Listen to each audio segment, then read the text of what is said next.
Supreme court ने अपने judgement में लिखा कि ईवीएम मशीन के द्वारा फ्री फेयर एंड ट्रांसपेरेंट चुनाव नहीं हो सकता। ये खबर नेशनल मीडिया में फ्रंट पेज पर आनी चाहिए थी। इस खबर को ब्लैकआउट कर दिया गया कि केवल ईवीएम मशीन के द्वारा फ्री फेयर एंड ट्रांसपेरेंट चुनाव नहीं हो सकता।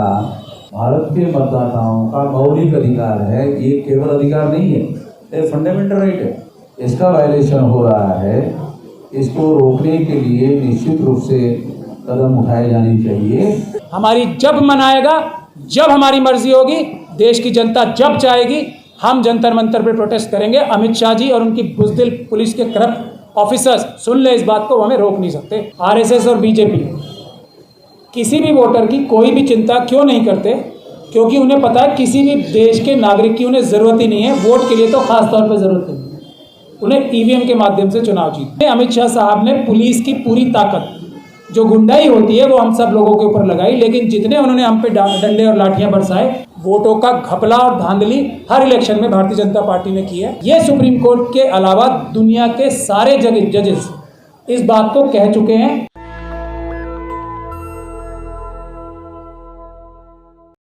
आज ये राष्ट्रीय स्तर पर मुद्दा बना हुआ है। मैं केवल एक ही मुद्दा आप लोगों को बताना चाहता हूँ कि 8 अक्टूबर 2013 को सुप्रीम कोर्ट ने अपने जजमेंट में लिखा कि ईवीएम मशीन के द्वारा फ्री फेयर एंड ट्रांसपेरेंट चुनाव नहीं हो सकता। ये खबर नेशनल मीडिया में फ्रंट पेज पर आनी चाहिए थी। बहुत दुख के साथ कहना पड़ रहा है, किसी भी अखबार ने अखबार के पिछले पन्ने पर भी नहीं था और इस खबर को ब्लैकआउट कर दिया गया। आपके माध्यम से मैं केवल इतना ही कहना चाहता हूँ, जब सुप्रीम कोर्ट ऐसा कहती है कि केवल ईवीएम मशीन के द्वारा फ्री फेयर एंड ट्रांसपेरेंट चुनाव नहीं हो सकता, तो इसका मतलब सुप्रीम कोर्ट ने सारी चीज़ छानबीन करने के बाद ही कहा। जब सुप्रीम कोर्ट ने कहा तो चुनाव आयोग को मान लेना चाहिए। तो इसलिए मैं केवल यही कहना चाहता हूँ कि इस पर अमल करने के लिए कोई व्यवस्था की जानी चाहिए। तो व्यवस्था हो नहीं रही है, तो इसकी जब तक व्यवस्था नहीं होती है, फ्री फेयर एंड ट्रांसपेरेंट चुनाव जो संविधान में भारत के मतदाताओं को आश्वासन दिया गया है, और फ्री फेयर एंड ट्रांसपेरेंट चुनाव भारत के मतदाताओं का मौलिक अधिकार है, ये केवल अधिकार नहीं है, ये फंडामेंटल राइट है। इसका वायलेशन हो रहा है। इसको रोकने के लिए निश्चित रूप से कदम उठाए जाने चाहिए। चुनाव आयोग को मेरी इतनी ही मांग। ये मुद्दा आज देश के हर एक व्यक्ति के दिल का मुद्दा है, ईवीएम का मुद्दा, कि अगर सभी लोग ये देश के समझ चुके हैं कि मोदी जी, अमित शाह जी, आरएसएस और बीजेपी किसी भी वोटर की कोई भी चिंता क्यों नहीं करते, क्योंकि उन्हें पता है किसी भी देश के नागरिक की उन्हें ज़रूरत ही नहीं है। वोट के लिए तो खास तौर पर ज़रूरत नहीं है, उन्हें ईवीएम के माध्यम से चुनाव जीतना है। मैं छोटी बात करते हुए आपके सामने ये बात कहना चाहूँगा कि पूरे देश से हम लोगों को, और जो पुराने जो लोग सबसे पहले इसको उठाए हुए थे आवाज़, भानु जी हो गए और मेचराम जी हो गए और उदित राज जी हो गए, ये जो हम सब लोगों ने, टीसी कपिल साहब हो गए, गौतम साहब हो गए, जो ईवीएम का मुद्दा बहुत सालों से उठा रखा था। ये 3 चुनाव जो अभी मध्य प्रदेश, छत्तीसगढ़ और राजस्थान में कांग्रेस हारी, और ये कांग्रेस की बात नहीं है, तब पूरे देश से हमें फ़ोन आने शुरू हो गए कि आप लोग ये बहादुरी के साथ और ईमानदारी के साथ ये मुद्दा उठाओ, ये आपकी आवाज़ नहीं है, देश की जनता की आवाज़ है। उसके बाद हम लोगों ने मजबूत प्रदर्शन किए, और पहले दिन से, 5 जनवरी वाले दिन से पुलिस ने, अमित शाह साहब ने पुलिस की पूरी ताकत, जो गुंडाई होती है, वो हम सब लोगों के ऊपर लगाई, लेकिन जितने उन्होंने हम पे डंडे और लाठियां बरसाए, पब्लिक ने हमारा सपोर्ट उससे भी ज़्यादा। अभी जो पब्लिक की सपोर्ट की और पब्लिक कि प्रदर्शनों की ही वजह है कि सुप्रीम कोर्ट जो 2018 में 4 सिटिंग जजेस ये कह रहे थे कि हम पर दबाव है और जनता आए हमें बचाए, आज जब सुप्रीम कोर्ट के समर्थन में भी प्रदर्शन जनता ने शुरू किए, बहुत दिनों से जब ये हो गए, तो सुप्रीम कोर्ट ने भी ये इलेक्टोरल बॉन्ड्स का जो जजमेंट आया है, ये पूरे देश की सबसे बड़ी अदालत, जनता के हौसले से हम लोग ये समझते हैं, हम सुप्रीम कोर्ट में ज़्यादा रहते हैं, तो उससे सुप्रीम कोर्ट ने ये ऐतिहासिक फैसला दिया कि इलेक्टोरल बॉन्ड्स बीजेपी और आरएसएस ने देश के संविधान के साथ अपराध करके लाई थी। उसी तरीके से ईवीएम भी आज की तारीख में देश के संविधान के साथ धोखा है, अपराध है।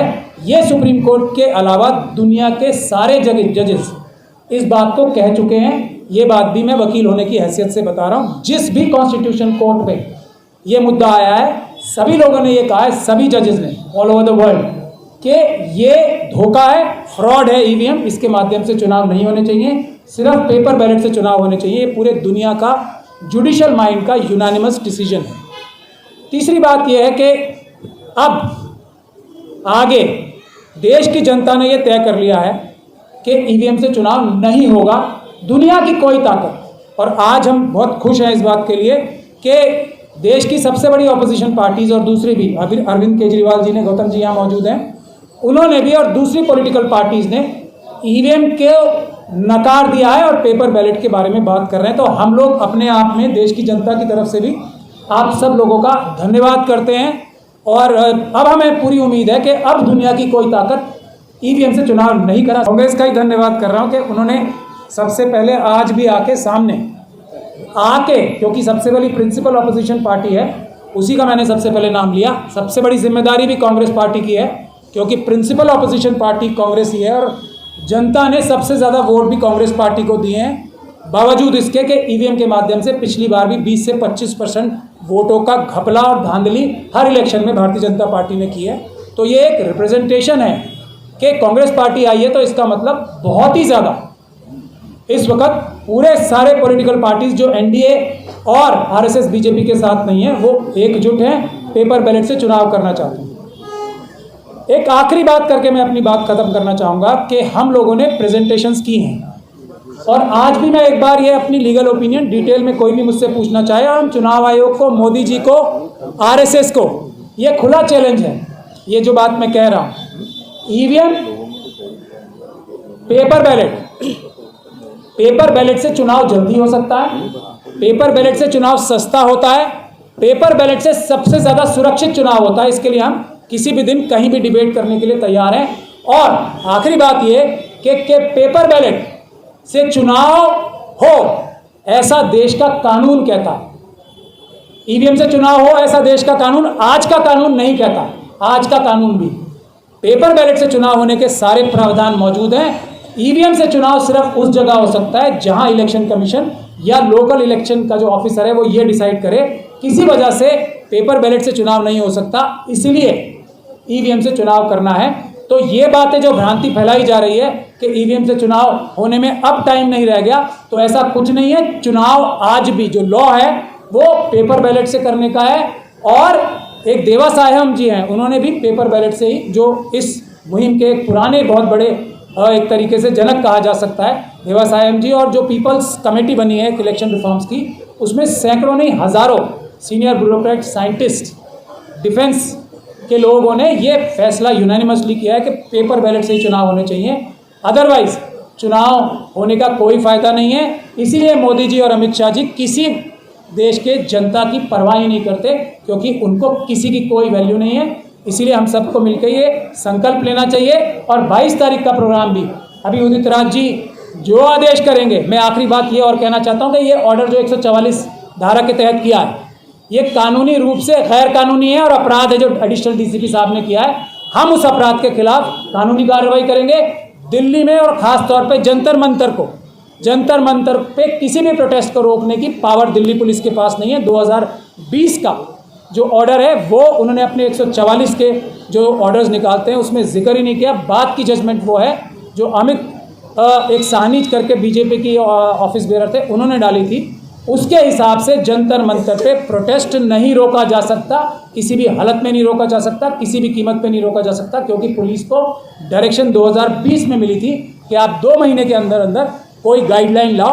वो आज तक गाइडलाइन पुलिस ने पब्लिक डोमेन में नहीं लाई, तो अगर वो रोकेंगे तो वो अपराध करेंगे और हम उनके इन आपराधिक कार्यों से डरते नहीं हैं। हमारी जब मन आएगा, जब हमारी मर्जी होगी, देश की जनता जब चाहेगी, हम जंतर मंतर पे प्रोटेस्ट करेंगे। अमित शाह जी और उनकी बुज़दिल पुलिस के करप्ट ऑफिसर्स सुन ले इस बात को, वो हमें रोक नहीं सकते। नेशनल दस्तक की आपसे गुजारिश है कि अगर इसको बचाना चाहते हैं तो नेशनल दस्तक को सब्सक्राइब करने के लिए रेड कलर के सब्सक्राइब बटन को दबाएं, फिर बेल आइकन की घंटी दबाएं। नेशनल दस्तक को बचाने के लिए बहुत जरूरी है कि हर खबर को शेयर करें, लाइक करें, कमेंट जरूर करें।